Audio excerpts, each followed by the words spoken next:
Hey, what's up everyone? Out in my backyard. It's gonna be one of those videos. Listen, sometimes I make these videos and they're intended for like one reason. I was just making a video over the tournament in the end of the year. Of course, then I get these questions.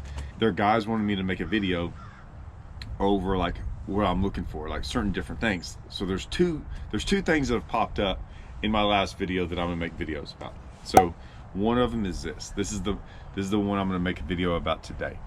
The video is like, what tournaments do I look for, you know, when I'm deciding on what tournament to fish? Man, I thought about this for a while, right? Oh, I thought about this.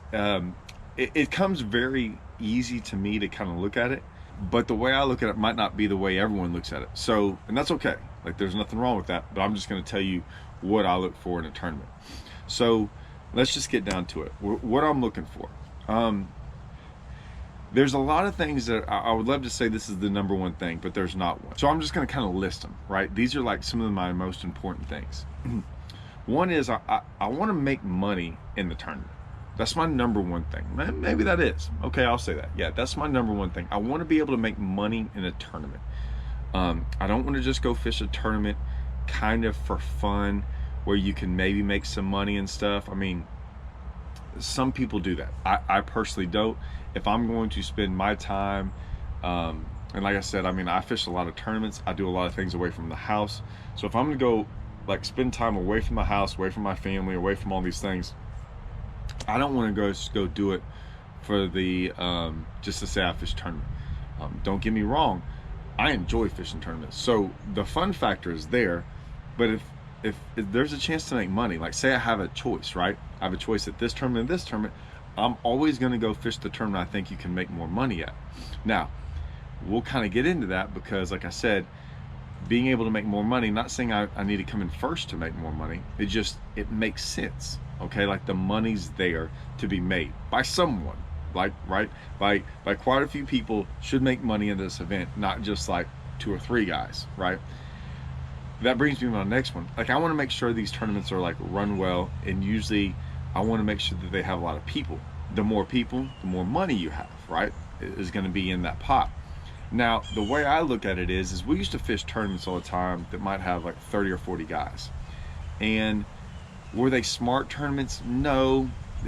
We just kind of wanted something to do. A lot of them were in the summer months, right? And they won't have tournaments a lot of times in the summer for us. But those 30 or 40 guys, like you could probably pick half those guys in that tournament and they're gonna do it. They're gonna make checks or top 10s if you put 300 guys. So they were hard tournaments to win. Now, I bring that up because the weights we would have to bring in those tournaments would win a tournament with 300 people in it as well. So my deal is if we're gonna have, you know, if we're gonna bring in a 25 to 30 pound bag, I might as well bring it in a tournament that's actually worth bringing in a 25 or 30 pound bag. So I have actually stopped fishing smaller tournaments because I don't really want to go waste a 30 pound bag if I can catch one. I'm not saying I can catch one anymore, but I used to be able to catch one. I don't want to waste that bag on a tournament where I'm going to win $1,400. I'm not going to make $1,400. I'm going to have to split it. That's $700. It cost me $200 to get in it. Now I'm down to $600 or $500. You take away gas and everything. Now I won $300 to $400 on a 25 to 30 pound bag. That's not worth it to me, for me anymore. It doesn't make a lot of sense. Now, with that being said, those are some of the things. I want to make sure these tournaments are run right. And usually that's just by reputation, right? Tournaments have been around a long time. You don't hear a lot of bad things from them. They seem to run them the same way no matter what. Consistency. I want to bring up this consistency. Man, there are some tournaments around here that are not very consistent. The tournament director's all over the place. He says one thing one time and another thing the other time. Kind of makes it up as he goes along. We absolutely hate that. When I say we, there's a lot of us tournament guys that get together that we don't like that. Like, I want to know the rules, and then when you tell me the rules, I want the rules to stay like that throughout the entire event, throughout the entire year, whatever it might be. Okay, usually I can look at a rule and say, hey, that's not a very good rule. There's a lot of room for interpretation of that rule. I don't want interpretation. I want, like, this is the rule. It should be close to being black and white, so there's no, crazy stuff. And to be honest with you, that was one of the reasons, I'll say it, like FLW and the tour and stuff, man, it had a lot of gray stuff. Okay, it was very black and white to a lot of us, but there was a lot of gray where guys sat around that gray stuff and that gray area a lot and got away with it. And the problem is when we called them out on it, nothing happened. Like, it was like swept under the rug. There's tons of that stuff going on. All right. I didn't think I was going to get into this, but that's some of the stuff we kind of got upset about. Like, they were always changing. And if you've seen them over the last couple of years, like, everything's always changing. And that's one of the reasons we kind of stopped fishing some of the FLW stuff, like the higher up stuff. But that's a whole nother story. Okay. So, but the team's tournament stuff, that's what I want to look for. I want to look for consistency in the tournament director and how he runs it. Is he fair? Does he show a lot of favorite stuff? Or is he, we see all that, and I just don't like some of the way tournaments are run. Here's the crazy part. I'm a tournament fisherman, okay? That's what I do. I've actually gotten kind of ridiculed by other tournament fishermen because I call out things that I don't see right within the tournament bass fishing organization. Like, and what's crazy is that, like, I'm usually known about 99, I can say 100% of the time. 100% of the time, I'm fighting for the fishermen. Like, I'm fighting for them to make more money. I'm fighting for them to make better rules. I'm fighting for them constantly. Like, that's who I fight for, is us, the fishermen. And I've gotten ridiculed and jumped at and got phone calls from other fishermen because I talk, not negatively, but I say something wrong about another tournament organization that is not right. And it's crazy to me because I'm like, I'm actually fighting for them and they don't even realize it. And a lot of tournament directors I'm friends with, and I'm like, hey, remember, I'm always on the tournament guy, the fisherman side. I'm not rarely on your side. I will try to help you guys form better organizations and tell you what, how, because we understand, we see things that are wrong and we try to help them. It's always trying to help. Now, you get some guys that don't want your help, or they don't want, that's not the way they look at it. But like I said, most of them, they, we're trying to help them. Like, I'll see a rule that seems questionable. I'm like, hey, look at this rule. What if this happened? Would this look good? And they're like, oh yeah, you're right, man, that wouldn't look good. So that's kind of one of the things we work at. Even when I worked with the TTO guys, when we made up all these rules, one of the things that has gotten adopted by bass fishing, I don't know when this started, it became a very, I don't want to get political, but just hear me out on this. It became very, it used to be, hey man, you work harder than everyone else, you fight harder for everything. I mean, you put in your hours, you put in your work, blood, sweat, tears, whatever it might be, and you go out there and you beat someone, no matter who you are or what you are, or how long you didn't matter. Like, you were rewarded for that. And somewhere along the line, that guys started making excuses, right? They started making excuses for those guys, and they would want, well, it became a very like, hey, give me my ribbon type deal. And I've never understood that. Like, when I was really young, and I've made tons of videos about this, how I was young, and when I got to Rayburn, I was having to fish against guys like Dickie Newberry and Harold Allen and Steven Johnston's, and I can just go on and on and on about these guys that had been there and like been doing it for so long and were just hard to beat. I never once thought, man, let's not let those guys fish so I can do better. It was, how can I improve what I'm doing? How can I get better at fishing to beat those guys? Like, that's how I was raised. I thought that's how we were all raised. And somewhere along the way, in certain fishing organizations, like, it got to be where, hey, let's try to get rid of these guys, you know, like the guys that work really hard, do everything, and hand out ribbons. Now this is going to make a lot of people mad. I get it. I'm not worried about that, man. I've been saying this for years, and if people still want to get mad, that's okay. But it's true. It got very I can't beat them, so kick them out type deal. And it never, I never understood that thought process. Like I never wanted to sit there like, you can just not fish. Like if I was scared to go fish against Kevin Van Dam every day, I'd probably quit fishing. But man, I just wanted to like, let me go see if I can beat that guy. Like that's part of it, right? And so that was one of the weird deals that I never really fully understood. Time out. Had to come back and interrupt this video. I've almost never done this. I've almost never gotten through with a video and said, I missed something. I missed something. I'll give some credit to some guys. Young guys. Young guys is who I want to give credit to. When I was young, man, I went through a lot of hard times with a lot of older fishermen. They were a certain kind of way to me. I'll never forget it. It made me almost want to quit fishing. Some of these guys were rude to me at weigh-ins. They were disrespectful. There are a lot of different ways to me. And we were just trying to fish. You know, we were just young.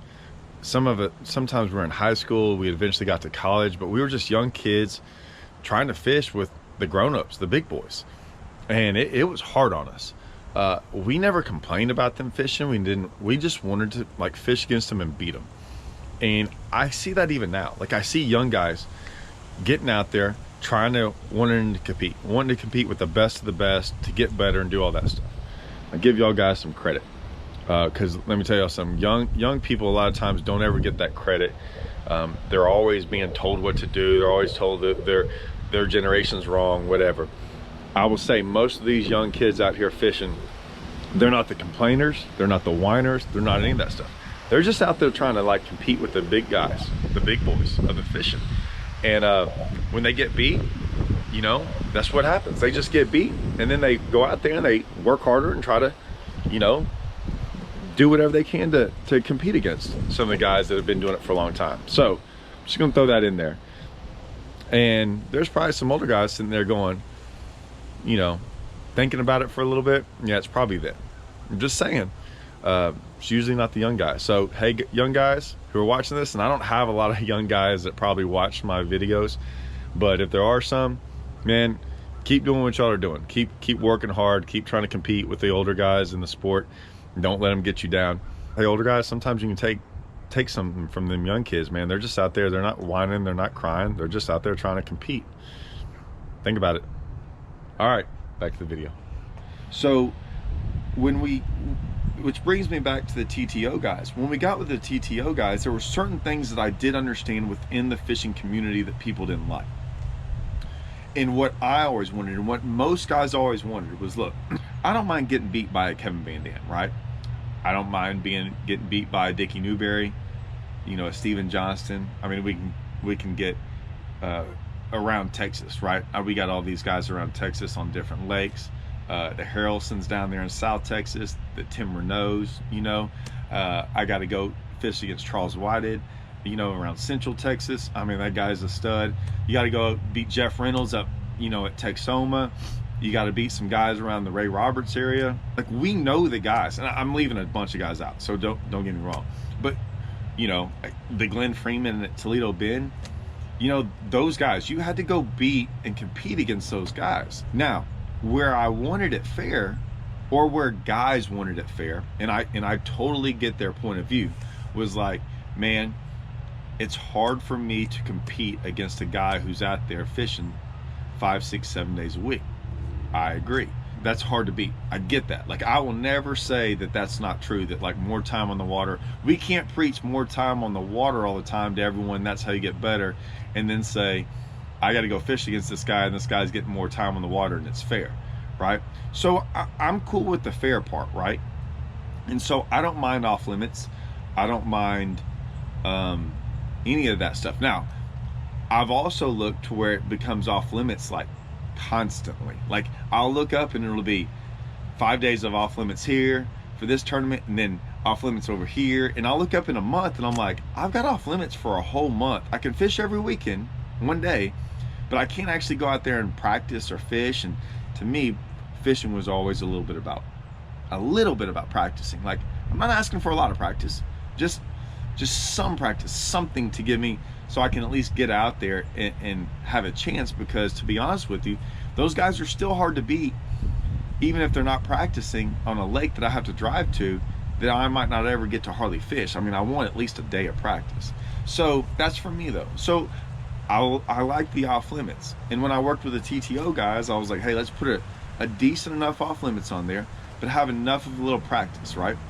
I just want to make things as fair as possible. That's all I ever wanted to do in fishing. If I get beat, so be it. But I wanted it fair. So when I helped the TTO guys, like, you know, I would say, hey, does this sound fair? Or does this sound fair? I was always trying to make it fair as a whole, to where everyone felt like when they came into that tournament, you might have to go fish against locals, but it was at least, we were trying to get it fair. And fair's different than, and I bring up fairness because fairness just feels like, you know, like you've got just as much shot as the next guy. Now, like I said, the next guy might have worked a lot harder than you, right? And might beat you because of that, but at least it's fair, right? So, I mean, those are the things I look at. I look at the fairness of it all. I look how it's run. I look at these terms, how much it's paid. The incentives, guys, incentives. So like, there are certain tournaments out there that have better incentives than others. Incentives are a big deal too, and that goes back into how many people they have, right? If they have more people, because a lot of incentives only work based on the number of people you have. Like sometimes you might have to have at least 60 participants or teams. So you want to make sure that circuit has 60 teams, so your incentive counts. The worst thing to do is go fish a tournament where you win, you had 50 boats, you were going to get $5 grand extra for your boat incentive and don't get it because there wasn't enough teams, right? So you want incentives, but you also want that organization to have enough participants in it. Now, a lot of times we travel to fish other tournaments. I can't tell you how many times we travel all over Texas to fish team events. A lot of times because those team events on other lakes are better than what's on Rayburn. And Rayburn has some of the best tournaments that go there. However, you know, like I said, sometimes they get so many of them, and I gotta be honest, even now with high school, and like you'll look up and there's 4 tournaments on a weekend, and I'll be honest, it's just not fun. We just don't like fishing Rayburn that much. Like, we like to get out there and fish other lakes, go other places. I'll be honest, a lot of times we do way better at other lakes. We just come into it with a fresh mind, a very open mind, and the tournaments, some of these tournaments we go fish are run better than the ones that are back home. So that's all you got to do. Just do some research on this, guys. Like, look around. There is a thing, I don't know if y'all realize it, but if you go on your phone, I need to get my phone out here. If you go on your phone, and this is probably the one thing I think guys just don't do. Go on your phone, there's a little thing on there, there's a little app. It comes free on your phone. It's got a calculator on there.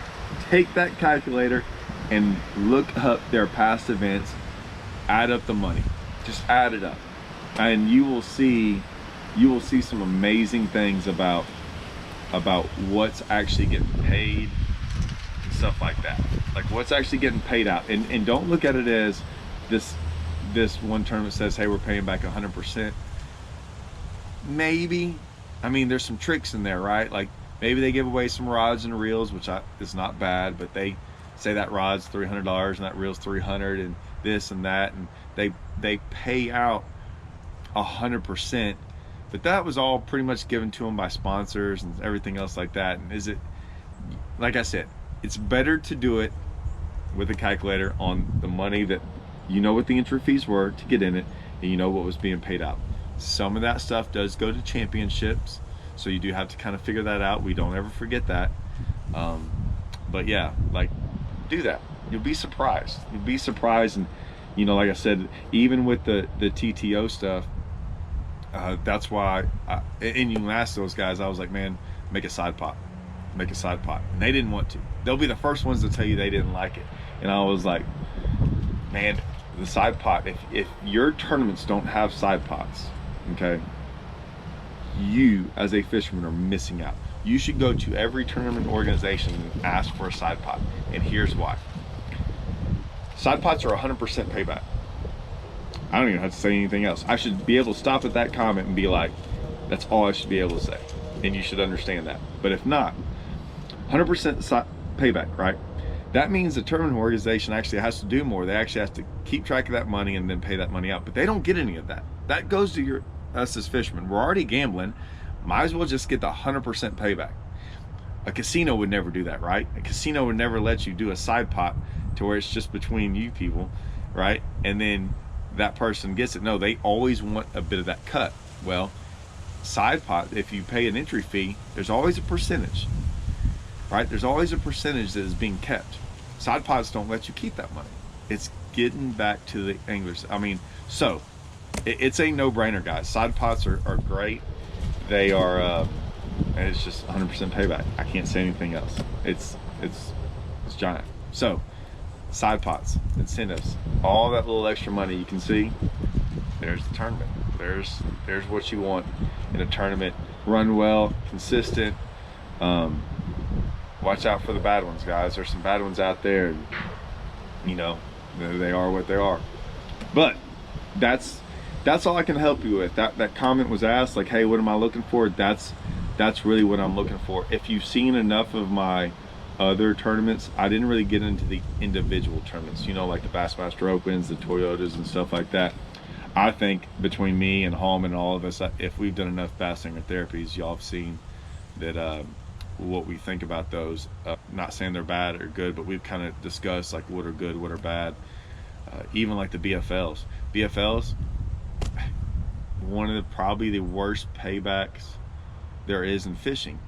Now, with that being said, and I will defend them to a certain point. You know what you're getting. You don't have to get in those. There's regional stuff involved in that, and then there's the All-American, which the All-American, there's a lot of money put into the All-American.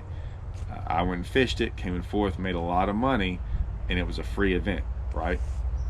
So pay attention to those, because if you're trying to get to the All-American, it's not a bad route, but you know, they are not the best tournament to go try to make money for what you're actually putting in. The payback's not that great within the individual series of your division, correct?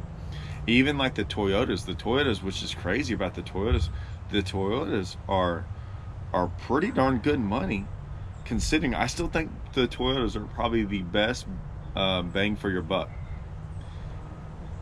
And then they throw in this giant championship that's free, and the winner made a $200,000, right? But I mean, well, he made more than that because he had a Phoenix. But if you look at all the other stuff, I mean, I made a top 10. I think everyone in the top 10 made 10 grand for a free event, right?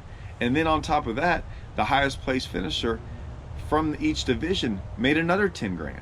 So I mean, there were guys that walked away with 25 something thousand in the championship, and they might have finished like fifth, right? So no, yeah, he probably finished, yeah.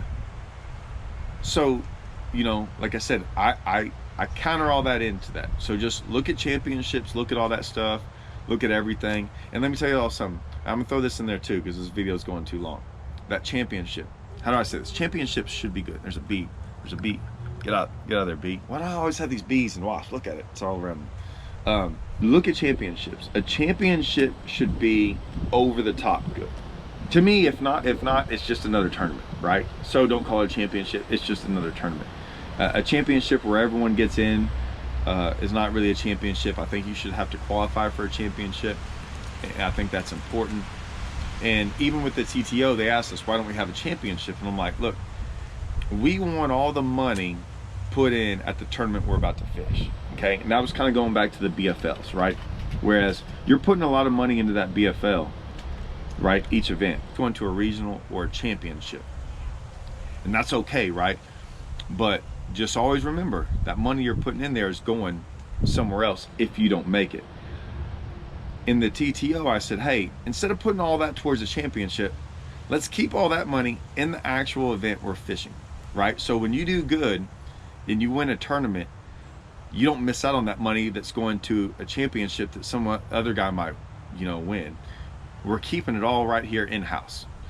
Okay, so unless they were able to make a championship like the FLW Toyota Championship, where it's so good, like it's phenomenal, right? I mean, they're giving away a $200,000 for first and $10,000 for top 10. Like, that's a giant championship, and it's free. I said that's where a good tournament is, a good championship is. For us, if it's not that great of a championship, right? In a lot of championships now, it seems like first or second might be really good, like a boat or something, and then you look down at third place and it's like $1,200, and you had to pay to get in it. And since a lot of people don't get in it, there's not a lot of entry fees, and you had to pay an entry fee. I mean, list load goes on and on. So they're dangling that carrot, right? So watch the dangling of the carrot. I'm not saying it's a bad thing.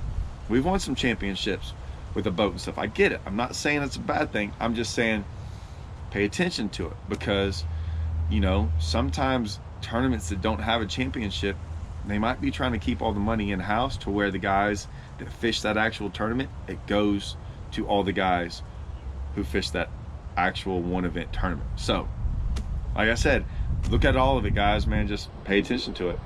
I hope this helps. I hope. If not, make a comment. Probably be a lot of comments. My next video is going to be on oh man, the next one. This one, if you thought this one was controversial, which I don't think it should have been, my next one will be, to a degree. I don't think it's controversial. I'm sure people will have, I will have more opinions on the next one than anything else. And it's about who's a pro and who's not. I'm just gonna make, it's gonna be a really, really factual based deal, and then it's gonna be just my opinion. So we'll see how that goes. See y'all, guys.